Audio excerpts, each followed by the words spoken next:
Hello, everyone. Welcome back to the Running Through It podcast YouTube page. We have some breaking news to discuss as well. Well, I guess both breaking news. We're going to discuss the NCAA announcing their championship sites here in a moment. But first, let's break down the fact that Daniel Wanjiro, former London Marathon champion in 2017, known for outdueling Bekele in that fantastic race, has been provisionally suspended for inconsistencies in his biological passport.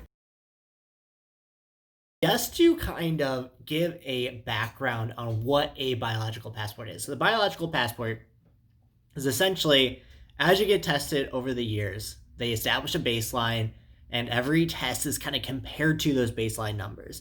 It's important because even if we can't detect a certain banned substance, so say you're not on EPO, whatever you're doing is untestable at the moment. So maybe it's something that we just can't test for. Maybe it's relatively out of your system. We can still test things like hemoglobin levels, blood oxygen levels, things like that, these biological markers that tell us if something suspicious is going on, as my cat tries to crawl out of the closet, if you're wondering what that noise is. So when we look at those things, sometimes those levels can be explained away by the transition from sea level to altitude camps and vice versa. What they found with the Daniel Wanjiro levels is that it did the opposite of what they expected when he went from altitude down to sea level and vice versa, meaning that in his sea level camp, he was doping to a level that was keeping his blood oxygen levels high in this certain instance. So from 2017 to 2019, World Athletics conducted 16 blood tests on Daniel Wanjiro. The abnormal jump from test number 13 to test number 14, which I'll put right here so you guys can read it. And I'll post the decision in the show notes below if you want to go deep into it. If you have a science background, it's going to be really fun. I love reading the doping procedures, but it's a little bit wordy. You might be better off just finding a recap and kind of reading what it's distilled down to, because it's not the most fun read. But if you want to just dive into the info, it's all there. But essentially, test number 13 of 14. So test number 13, February 2019, test number 14 of March of 2019. His blood hemoglobin levels went from 17.4 to 19.4,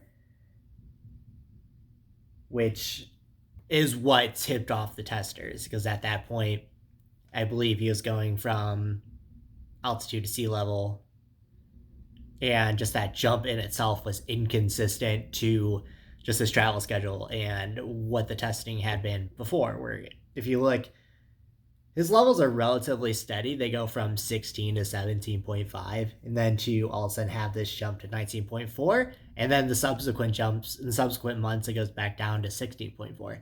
So that is a huge jump in blood hemoglobin levels. A difference of 1.03 when it's usually not at that number to make things sound a little bit less exciting than they really are. Bottom line is, Daniel Wanjiro, of course, he is appealing this. He's claiming innocence, claiming that he's up for a clean sport and all that other good stuff that athletes always claim when they get popped. But what this really says is that we kind of thought that with the pandemic, athletes would be able to kind of skate free with lax testing. But you look at this, he was tested 4 times last year, 4 times since the start of March. 4 times since March. So he was tested once in February, but 4 times since the start of the pandemic. And this is someone who mainly lives in Kenya. We can say what you will about the Kenyan doping infrastructure. We've always talked about how it isn't as robust as it needs to be, and part of that is just Athletics Kenya's refusal to set that up, not necessarily for a lack of resources.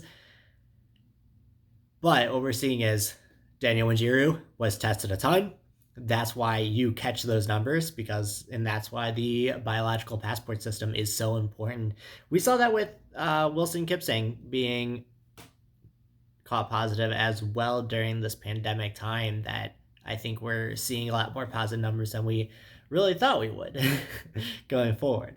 So let me know what you think about that. Does this catch you off guard? Does this surprise you? Honestly, I'm a little bit jaded at this point. No one testing positive outside of like Bekele or Kipchoge is really going to catch me off guard.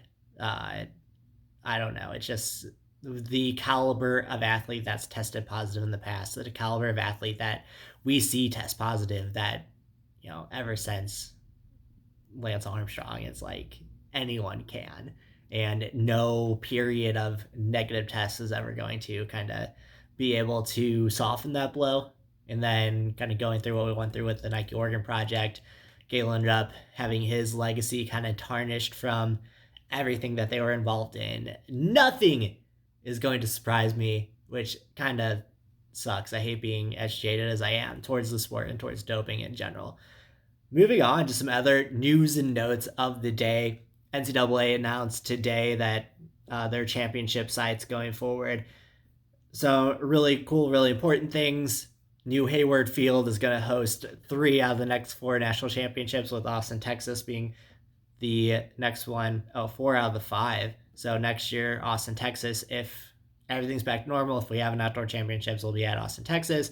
And then it'll be at the new Hayward Field for the next 4 years, which is exciting. That's the return of Track Town. Also, I've announced the next 4 cross-country sites, being Stillwater, Oklahoma, which is a fantastic course if you've ever been down to the Oklahoma State Jamboree. Charlottesville, Virginia, Madison, Wisconsin, again, just a cherished course. I hear really good things about that Charlottesville course as well. And then, a little bit close to home, 2025, we'll be in Columbia, Missouri, home of the Missouri Tigers. And their new course is fantastic. So it's a really important part of the decision making behind building that dedicated course would be to get SEC championships, NCAA championships, have a new home for the Missouri State Championships. So that's really cool to see that kind of play out. I like all these courses. I like all these decisions. Love that Hayward Field is going to be back up and functional sooner than we know it and will be the home of track and field once again. Let me know, are you digging the new Hayward Field announcement? Are you digging these championship site announcements, or would you have rather seen somewhere else get the nod? Let me know about that. Let me know what you think about the Daniel Wanjiro story. If you like this video, if you like the information I give you, give me a little thumbs up.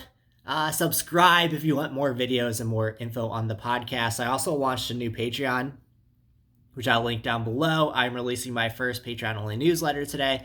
On top of that, you get early access to the podcast. You get to be a producer at the end of these videos, at the end of the podcast, to have kind of that recognition to help me out along the way.